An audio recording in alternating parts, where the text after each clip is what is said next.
Hey guys! Welcome to Kick-Ass Boss Music on Let's Play Grandia 2. Last time, this little vixen appeared, Millennia, with a question mark HP, and she's going to use Burn on us, which of course is Fire Elemental. Now, I mentioned last time something about the Little Mermaid, and I never followed up on it. I let you listen to her voice, and you're going to hear some more of it again, but the lady who voices her voiced Ariel in The Little Mermaid. I just love that as just a little tidbit to note, because like her pretty much any line she delivers in the game is played up for like a lot of laughs. No, not every single line, but a lot of it. You know, she's got a lot of comedy to her character as we kind of go through. Obviously, as you can see, she's powerful. She has no question mark HP, so she's going to be pretty strong. Let's see how I survive this. Oh, glitchy. Sometimes the game does that. It's kind of weird. Not sure why, but yeah. She's pretty powerful, does quite a bit of damage. And as you can see, I do damage and I don't hurt her. That's why I wasn't, you know, worried about spoiling the fact that this was a storyline fight, because it's pretty obvious right from the get-go.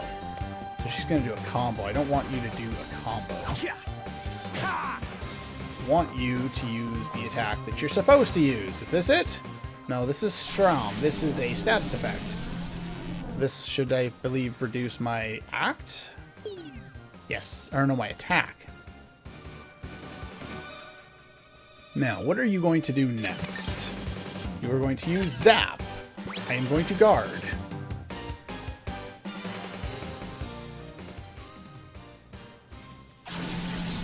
Because Zap is a lightning elemental attack. Now, I will go over magic when we actually get access to it, but for now, just kind of be aware that lightning tends to be strong early game.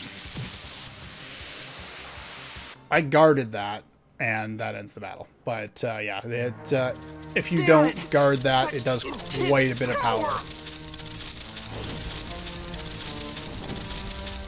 Well, well, my dear. You make a rather nice plaything. Don't toy with me. I like you. My name is Millennia. Next time we meet, I'll make you mine. Well, pack this up. I'll be back. Toodles! Yeah, you can see the, you know, the dynamic here, the cutesy and then the completely evil. She's very much a succubus. Right. And, and of course he's got to justify it because he's a loser. Father, I'll take you up on your offer. Yeah. I want to find out for myself just exactly what is going on. Sounds like a smart plan.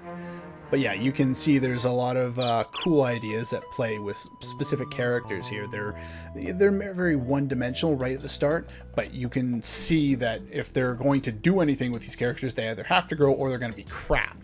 And there are very few characters that are crap in this game. Anyway, you don't like getting involved in matters of religion, which is probably a safe bet. The Pope. If we can get in good with him, we could get our hands on some ungodly amounts of loot. Yeah. I like this. You know, they in quotations we have chick and broad. Yeah. That's not the only focus of you is getting money. Now you're starting to see, hey, that succubus was hot. I just find this game very clever with its humor. Alright, Elena, let's get ready to go here. Sorry to keep you waiting. Here's your money. Get a gold statue. There we go. Take good care of Elena. Sure thing. Bit of a hike. Better leave your silk slippers behind. I must go. She's all serious this time. Please take care. Be careful during your travels. Yeah, you probably will need. I like his little expression, his little twisted grin, you know, his kind of grimace grin thing that's kind of an angular mouth. I just love that because it reminds me of Nausicaa. Nausicaa of the Valley of the Wind. One of the characters in there, the one that is voiced by Mark Hamill. I remember just watching the interview Mark Hamill did about that, and he just like puts his fingers in his mouth, stretches his mouth wide in a diagonal like that. It's in my mind. It's always hilarious to watch.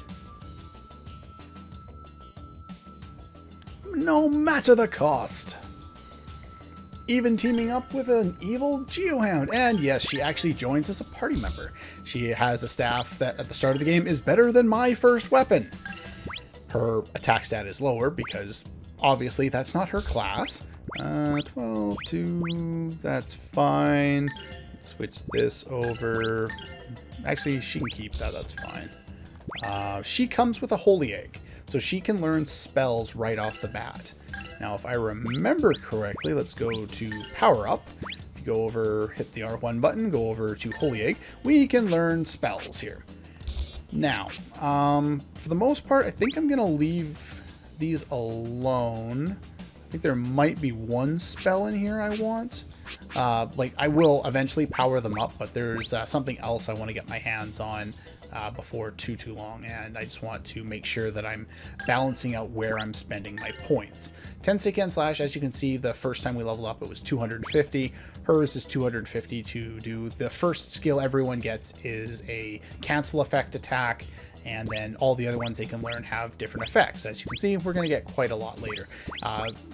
Ryudo's final fourth one, there's only 4 techs per character in the game, is something you get through plot, so we can't do that one yet, unfortunately. Basically, at the start of the game, you want to focus on the first one for everyone. But before I get anyone else up to level 2, I want to get him up to level 4 because that's all he's going to use, and other characters have other things that they can use. They're all going to start learning magic as we start getting access to it. This is a bubble ability. It's a sleep ability. It can be useful, but I don't think I'll be wasting the points on it right away. I may put some points into it after. I didn't use it in my test run, but then when I got it toward the end of the game, when I had nothing else to spend points on, it was more useful than I was expecting it to be. So we will see. Alright, so we've got our characters. Now we can head out. I believe some of the NPCs around here have different lines of dialogue.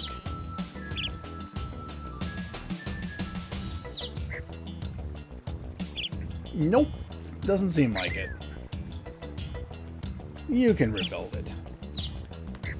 We'll just talk to everyone who's outside. We won't bother going into the houses again. But as you see, after certain certain events in the game, everyone's dialogue changes, and a lot of the time, our characters have responses to those, and those responses are really what I'm interested in.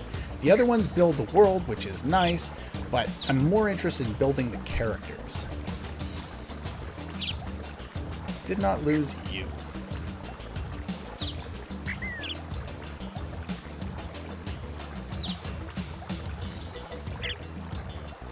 Everyone seems to love Elena. Father Garius is with us. Mushrooms?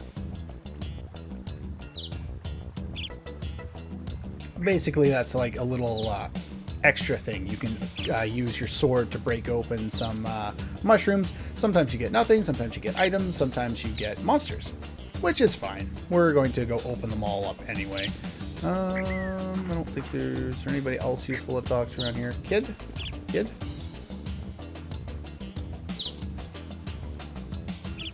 Come on, cheer up.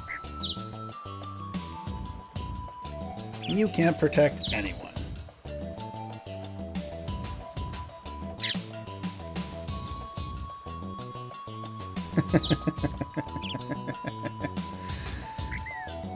All Geohounds are so low, huh?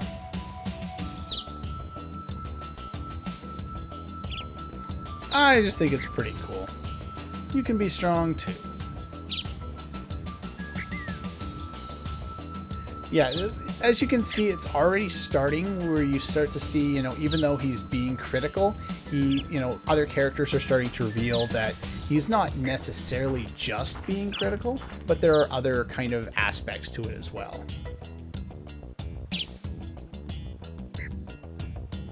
I must go. I have a job to do. That's probably true. though I know nothing about her character at all.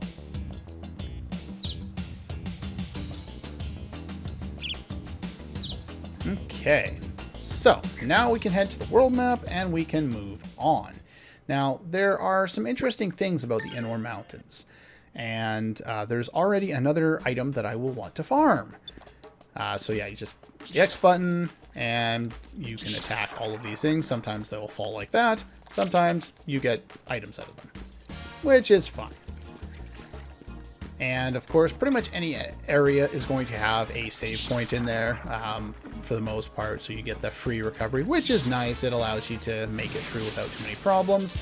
These are crag snakes. These guys can drop stuff, which I'm not too worried about. The stuff that they drop is actually useful. Here's the impact bomb. This is her cancel ability. And then we'll Tenseiken/U. And you hit me too soon. Yeah, she's kind of slow before she levels up her ability, so it's not going to be super useful early on, but I don't have any attack spells at the moment. I just have healing spells. Here goes my impact bomb. Now, if you notice the little dangling things on her, those little pink dangling things have little bubbles on them, that's what her impact bombs are. She actually throws them. I'm not sure if that limits her to 2 per battle, because it looks like it's just been, you know, respawn now, but kind of cool to see that that's what it does. So yeah, these guys drop an item which is worthwhile to have. That's not it. It's a piece of equipment. It's much better than anything we have at this point, and it prevents poison. So that's, of course, a very good thing to have. So I'm going to want to actually farm 2 of those while we're in this area. Turn around in a nice big circle, see where I'm going. I'm just trying to get my kind of lay of the land here. It's been a while since I've actually played this game because I did my test run months ago for my trip and all that jazz. Okay, we got these guys, which should look familiar. They're similar to the way they were before. Molten spiders. I don't worry about anything that these guys drop. So we'll just take on you. And you can impact bomb, sure, why not? I have a healing point that I can go back to throughout the first bunch of this little... It's not really a dungeon, it's kind of like a transition. It's like in the Star Ocean games where, like Star Ocean 1 and Star Ocean 3, where you had like the wilderness area in between towns. It's kind of like a world map, but not really. That's kind of what this area is. It's in between this place and the other place, but it's not so much an actual dungeon, or at least it doesn't have the kind of appearance of a dungeon. Okay. These guys were no real challenge. I probably won't be showing too many battles in here since we've started to see all the areas here. So I've been through there, and this was that's okay. I always lose track of where I am in a lot of these areas. I think the way they did the mapping in this game is fine. I just wish there was a mini-map. That's the only thing I think that this game kind of was missing as far as snakes. As far as the kind of the mapping system works and the dungeon layout and stuff like that. I'm gonna run from these guys and see if I can get them to have some of the whatever they are, the bells, so I can hopefully get those items that I'm looking for. But I will start to cut out the battles now. Let's see. Do we get something? No. Okay, I ran away a couple of times and I got a single bell, so I tried it, and I got the snake earrings, which is what I was going for. I want one more before I leave this area. You don't have to run away a bunch of times to try and get them. Once you leave the area, you can come back in, but it would be nicer to get them earlier on as opposed to later on. So the snake earrings have 10 defense, way more than we have, and poison resistance. So they're not substantially great or anything, but they're better than they were. And that gives you a little more attack, which is probably better for you anyway. So anyway, yeah, just kind of note that I will be focusing on trying to gather enough items or enough drops in order to get those things. Okay, enough of that battle.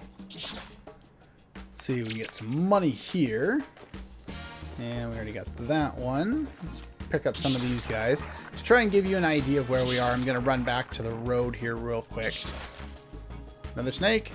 Okay, after that fight, I managed to get another pair of snake earrings, which was nice. I only had to run away once for that one, so that was awesome. So here's what I said. We're kind of done this half over here. Pretty much anything beyond these rocks we've done already. And if we head directly this way, we go back to the road, so you can kind of get an idea of where we are, and so I can recover. Gotta make sure you're doing that. As you can see, we've already done most of the things on this side. And over here, see, yeah, we've already done over there. So let's grab some new stuff here. Snakes? Snakes. Okay, I don't have to try and worry about farming any more of those guys. But there is a bird, so you want to stand still when they come at you, like I was mentioning before when we fought these guys earlier on. These are dodos. They really don't pose much of a challenge, but they can easily corner you or get back attacks on you. So what I'm going to do is I'm going to use critical with Elena because she's really, really weak as far as damage goes, and she takes a long time to act. So I want to cancel the other one while taking out this one. Yeah, the focus really is to get Ryudo to the point where he can one-shot enemies, and Elena cancels everybody so that Ryudo can finish them off.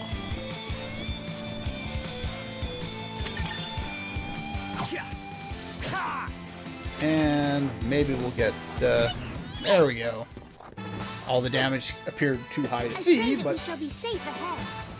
That's fine.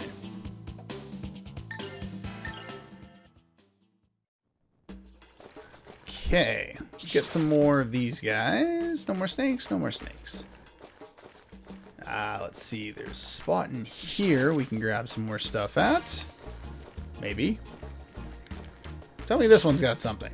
Mushroom! I don't know what kind of mushroom it was, doesn't matter. Most of those aren't particularly useful. So let's just kind of keep track of whereabouts we are. We already went over here, so we want to head in this kind of direction. And so there's some spiders over there. I think there was one other path over this side. I just want to double check. Yeah, this one here. There it is. Of course, that doesn't get me anything, but OCD makes me have to hit everything. Okay, so after finishing off those enemies, I cleared out the rest of the enemies that were on the screen, went back and healed up. And so we've already taken care of all the enemies on the left-hand side, so let's grab everything on the right-hand side now. As you can see, there's the middle path that separates it, and that's the way forward up there. So we want to grab all that's left up here on this side over here. And there may be some more crag snakes left, which there probably are, but all the other enemies on screen have been taken care of. Some money. Money is always good. And let's head on down here. Grab some more stuff, if I can manage to do that. Okay, after fighting that battle, I've actually gotten enough I got enough points to learn 10-second slash again, so I'm going to do that. And I was thinking of saving for him to get to level 4, but I might end up giving you that. I'll have to think about it as we go forward. But I'm going to leave magic alone for a little while here. And for some reason, the game likes to do that. When you go into the config, sometimes it screws up, and you have to go back in order to fix it. I'm not sure why that is. I don't recall that happening too many times during my my first playthrough of this version of the game, but there's something to note for you. Get another mushroom, and we can go and heal up real quick before heading up there. But that's pretty much all the time I have for today. Next time we will head further up into the mountains. The reason why I don't go and explore just like a little bit more is because I know there's a cutscene very shortly up the mountainside, so I don't want to trigger that one if I misremember where it is. So anyway, that's all for this one, and I'll see you guys next time.